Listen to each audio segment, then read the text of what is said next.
প্রকৃতির কাছে সায়েন্স এখন অনেক বাচ্চা। তেমনি পৃথিবীর অনেক রহস্য, আমাদের এই পৃথিবীর অনেক রহস্য রয়েছে যার সন্ধান এখনো সায়েন্স করতে পারেনি, আমরাও করতে পারিনি। তেমনি প্রকৃতির কাছে অনেক অনেক রহস্য লুকিয়ে রয়েছে, ইউনিভার্সের কাছে অনেক রহস্য লুকিয়ে রয়েছে, যেটা সাধারণ মানুষ কখনো বুঝতে পারে, কখনো বুঝতে পারে না। আমরা যা কিছু ব্যাখ্যা করি তা লজিক্যাল, কিন্তু জীবনে এমন অনেক ঘটনা ঘটে যা লজিকের বাইরে। তেমনি তার মধ্যে একটা হচ্ছে লাইফ আফটার ডেথ।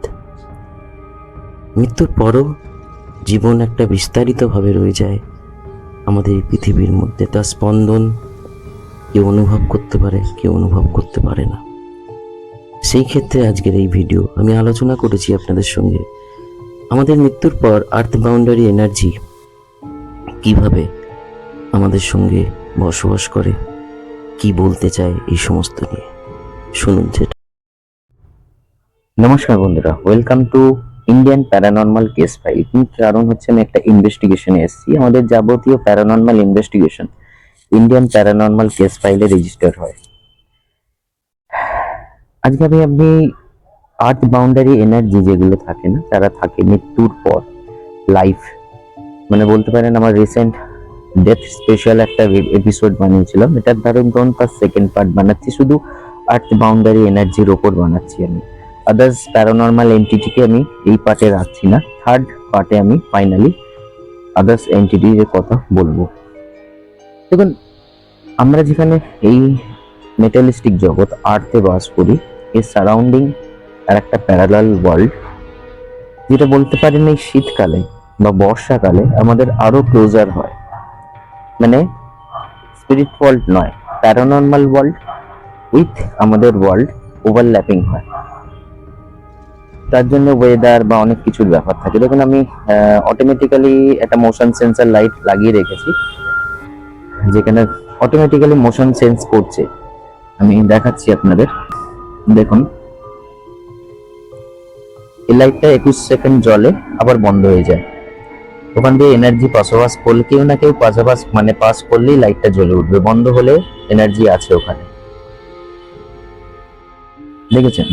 তো সেই ক্ষেত্রে আমি অটোমেটিকের সঙ্গে সঙ্গে আগে কমিউনিকেশন কিছুক্ষণ আগে করেছি, তারপর আবার কমিউনিকেশন করব, কারণ কিছু রিকোয়ারমেন্ট রয়েছে যেখানে ইনভেস্টিগেশন করতে আসছি। মানে অনেকে আটকে রয়েছে, অনেকে বলতে 2-3 জনের সঙ্গে আমার কমিউনিকেট করা দরকার। কারোর ডেথ আনন্যাচারাল হয়, সুইসাইড করে, কিন্তু আই ডাউট যে তাকে মারা হয়, হত্যা করা হয়। তো যেটা তো নর্মাল ওয়ার্ল্ডে বোঝা যায় না, সেই এনার্জির সঙ্গে কমিউনিকেট করার পর বোঝা যাবে যে সে কেন এই স্টেপটা নিল বা তাকে স্টেপ নেওয়া হয়েছে কিনা। দ্বিতীয় একজন রয়েছেন অনেক বছর ধরে আটকে, কোভিড এর পরে পরেই মারা গেছেন, কিন্তু তিনি রিলিজ হতে পারেননি। তার প্রেজেন্স বাড়ির অনুভব করা যায়।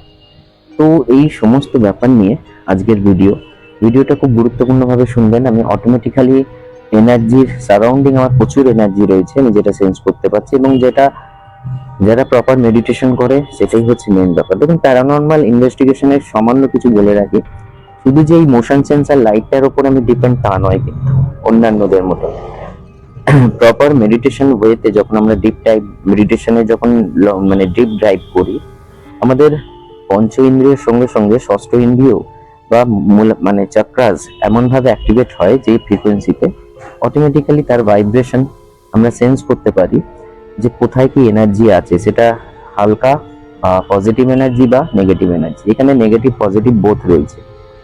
উইথ প্রোটেকশনে আছি আমি।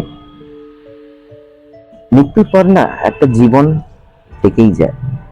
মৃত্যুর পর যারা রিলিজ হয়ে যাচ্ছে, রিলিজ মানে যারা এই লাইফে সাকসেসফুলি রান করেছে, তাদের ইনকমপ্লিট ডিজায়ার, বা যারা ধরুন মেডিটেশন পাতে ছিল, সাধনার পাতে ছিল, তারা আমাদের এই মায়াতে আসক্ত হয় না খুব একটা। ধীরে ধীরে গুরুর কৃপা, ঈশ্বরের কৃপা, ব্লেসিংস থাকে, এবং নিজেও সে ফিল করে অ্যাজ এ সোল হিসাবে, অ্যাজ এ মন বা বডি হিসাবে না, হিউম্যান হিসাবে না, সোল হিসাবে তারা মৃত্যুর পর রিলিজ হয়ে যায়। প্যারানর্মাল মানে আমাদের এই বাউন্ডারি থেকে রিলিজ হয়ে গিয়ে আবার নতুন জীবনের দিকে যায়, যে লেসন গুলো আমরা নিতে আসি। কিন্তু যারা আসক্তিতে বা বাসনাতে বা ইনকমপ্লিট ইচ্ছাতে আটকে যায়, তাদেরই নিয়ে মেন সমস্যা। তারা বছরের পর বছর আটকে থাকতে পারে সেই আসক্তিকে সম্পূর্ণ করতে বা বাসনাকে। তার জন্য অনেকদিন যে আমি এখানে কিন্তু ব্ল্যাক ম্যাজিক বা ওই ধরনের জিনিসকে ইনভলভ করছি না এই আলোচনার মধ্যে, যে স্পিরিট চালান হয়েছে বা ইচ্ছাকৃতভাবে পজিশন হয়েছে তা নয়। এন্টিটি আমাদের আশেপাশে সর্বত্র রয়েছে, কিন্তু ততক্ষণ ঠিক আছে যতক্ষণ আমরা তাকে ডিস্টার্ব করছি না, সে আমাদের ডিস্টার্ব করছে না। কিন্তু প্রবলেম যখনই হয়, এর অনেকগুলো অ্যাসপেক্ট রয়েছে। যে ধরুন এরকম যেখানে হন্টেড প্লেস আমি রয়েছি, এরকম একটু ওয়েট করুন,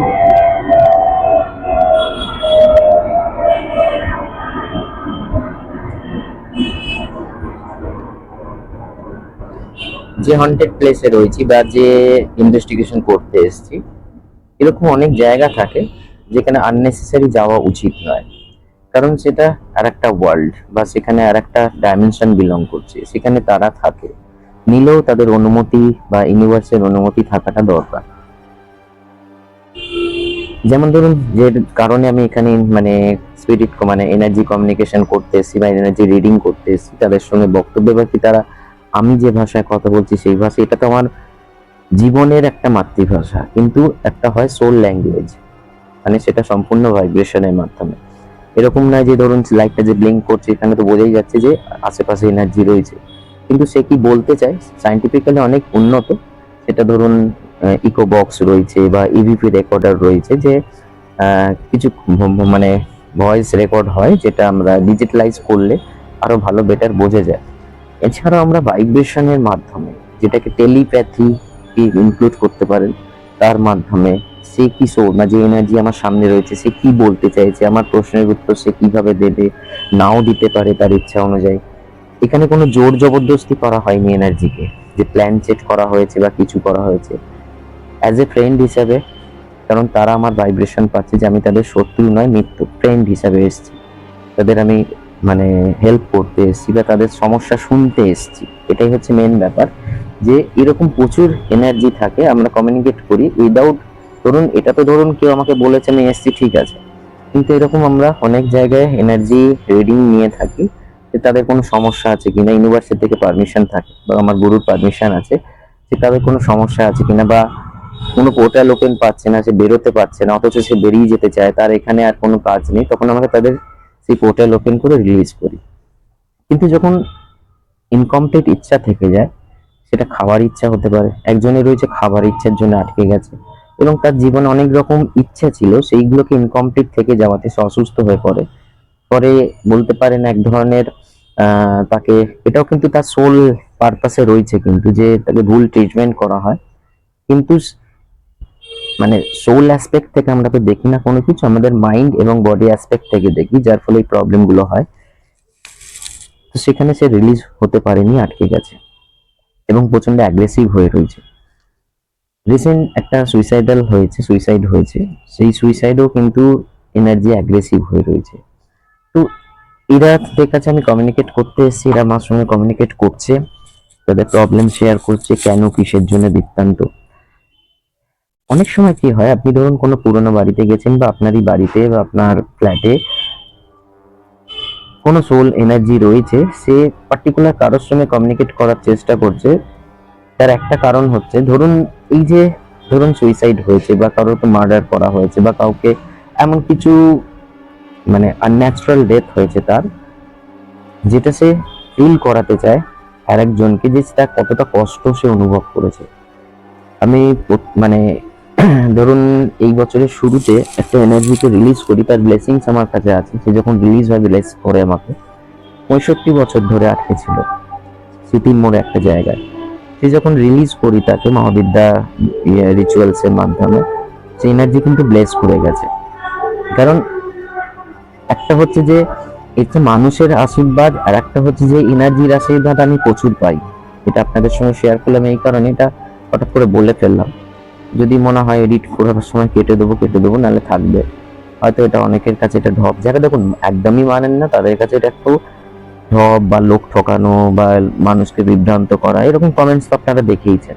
কিন্তু যারা বিশ্বাস করেন তারা বিশ্বাস করতে পারেন, অনেক সোল ব্লেসিংস থাকে যারা রিলিজ হওয়ার পরে ব্লেস করে যায়, যে মানে যেটা হয়ে থাকে সেটাও কিন্তু ভাইব্রেশনের মাধ্যমে।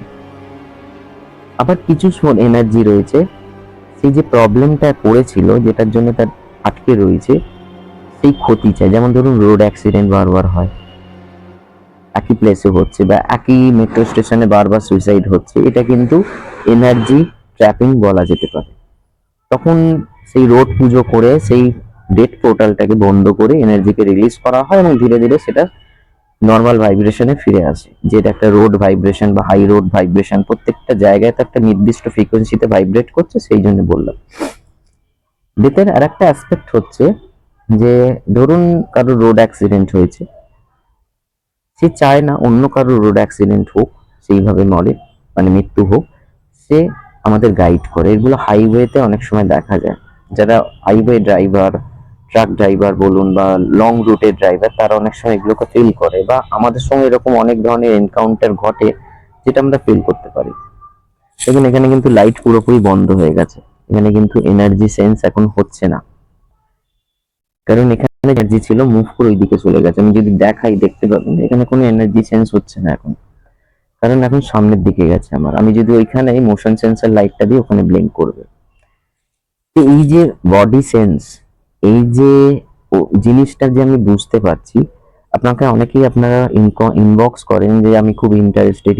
দেখুন এটা শুধু মেশিনের জগৎ নয়, এই জগৎটা, এখানে পিওর মেডিটেশন পাওয়ারের দরকার, পিওর পারমিশনের দরকার, গুরুর পারমিশনের দরকার, তবে গিয়ে কিন্তু আপনি প্যারানর্মাল একটা মানে আমি ঠিক বোঝাতে পারছি না ভাষাটা হয়তো আপনাদের। শুধু ইন্টারেস্ট থাকলে হবে না, তার সঙ্গে সাহস, তার সঙ্গে একাগ্রতা, তার সঙ্গে চক্রা ব্যালেন্সিং, তার সঙ্গে মেডিটেশন পাওয়ার, তবে গিয়ে কিন্তু একটা প্যারানর্মাল ইনভেস্টিগেশন তৈরি হয়। না হলে অনেক কিন্তু এনার্জি অ্যাটাক আপনার উপর হতে পারে। তবে আমি রেকমেন্ড করব ফ্রি একদম, আমাজন, হ্যাঁ, আমাজন এমএক্স প্লেয়ারে গৌরব তেওয়ারি বায়োগ্রাফি এসছে, একদম ফ্রি, কটা অ্যাড চলবে সিনেমাটা দেখতে দেখতে। আমি রেকমেন্ড করব ডেস্কটপে হোক বা ল্যাপটপে হোক বা ফোনে হোক, নিশ্চয়ই দেখুন। মানে ইন্ডিয়ান ফার্স্ট প্যারানর্মাল ইনভেস্টিগেটর তিনি, আমি খুব রেসপেক্ট করি, এখনো তাকে রেসপেক্ট করি। সেই এনার্জির সঙ্গে আমি নিজে কমিউনিকেট করেছি। সেই গৌরব তেওয়ারি যখন আমি মানে মারা যান, তারপরে না, তার অনেক বছর পরে তার যে ডেথটা হয়, এই কারণে বলছি দেখবেন সেখানে কিন্তু এনকাউন্টার হয়, যেটাকে বলা হয়, আমার যেটা ভিডিওটা দেখে পুরো সবকিছু তো জানা যায় না, কিন্তু যখন জানি তার যখন অ্যাবনর্মাল ডেথ হয় তার থেকেও শুনেছি, এবং যখন মুভিটা দেখলাম মিলে গেল। খুব একটা পার্থক্য দেখায়নি মুভিতে, যে জিনের প্রভাবে পড়ে।